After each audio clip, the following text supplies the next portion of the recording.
Identiti Sang Allah Putra. Panglimbang 5 menit dina Rebu Wage tanggal 2 April taun 2020.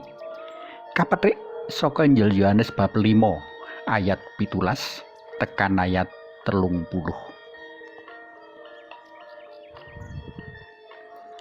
Mangsa prapaskah pancen mangsa kang banget prayoga kanggo wanuh Gusti Yesus tansaya luwih becik meneh sinambi nglelimbang karya panebusan dalem.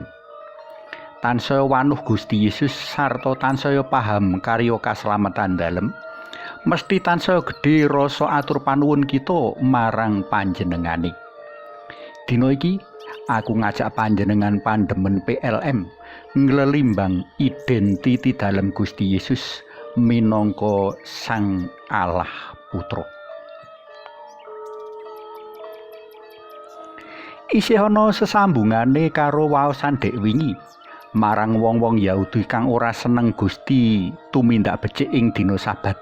Mligine rikala nyarasake wong kang lara 38 taun lawase ing emper sacedhake blumbang Betesda.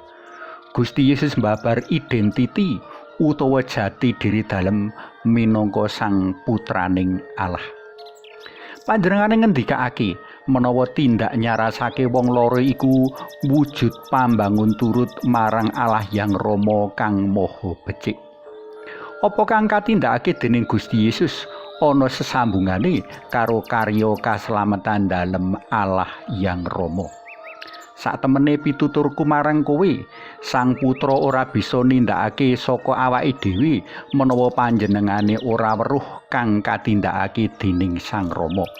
Sebab apa kang katindakake dening Sang Rama iku uga kang katindakake dening Sang Putra. Tegese, apa kang katindakake dening Gusti Yesus jroning tumindak becik ora mawang kahanan iki selaras karo apa kang katindakake dening Allah Yang Rama. Sebab ramaku uga isih tumindak becik ketuk dina iki. Mengkono pangandika dalem. Emane prakara iki ora kasumurupi dening wong-wong Yahudi. Marga wong-wong Yahudi amung munjer ana kupiya njaga kasuciane paugeran Toret tanpa ngutamakake kabecikan kang dadi isining paugeran Toret. Wong-wong mau ora nglegewa menawa paraga agung ya Sang Mesias kang kawecakake dening para nabi 100 taun kepungkur wis rawuh. Panjenengane rawuh ora ngasta gada lan pedhang kanggo perang, ananging ngasta paugeran welas asih kanggo nyelametake umat manungsa saka dosa. Waktu kuwi wong lumpuh bakal mlumpat-mlumpat kaya kidang. Monggo sami kapirsani kitab Nabi Yesaya bab 35 ayat 6. Wong wuta lan wong lumpuh bakal kaklumpukake. Monggo sami kapirsani kitab Nabi Yeremia bab 31 ayat 8 lan 9 saperlu kasarasake. Kaya dene Gusti Allah Yang Rama piyambak kang paring panguripan lan pati, Gusti Yesus uga saguh nangekake wong mati. Monggo sami kapirsani kitab Ulang Tutur utawa kitab Ulangan bab 32 ayat 39. Pratelan bab tekane priagung kang bakal ngalahake daya kuwasa panguwasa donya kang banget gegirisi migunakake daya kuwasa kang lembah manah uga kawecakake dening Daniel.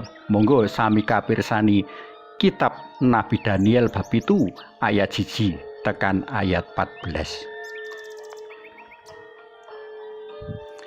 Para tresna film kinasih, apa kang kapenggalih Allah Yang Rama, kapenggalih Allah Yang Putra. Apa kang kakersakake Allah Yang Rama, kakersakake Allah Yang Putra. Apa kang katindakake Allah Yang Rama, katindakake Allah Yang Putra. Iku wosing jati diri utawa identiti dalam Gusti Yesus minangka Allah Putra. Minangka pendherek dalem Allah Yang Putra, kita tinimbalan nyawijakake diri marang Allah Yang Putra amrih darbe pikiran, perasaan sarta tumindak kaya Allah Yang Putra. Suwawi sambi unjuk kunjung asma dalem Yang Rama so Yang Putra tuwin Yang Roh Suci. Amin. Gusti Yesus Kawula munjuk semanwun awit wedharan kekeran bab identiti paduka minangka Allah Hyang Putra. Amin. Kunjung asma dalem Hyang Rama, Sang Hyang Putra, tuwin Hyang Roh Suci. Amin.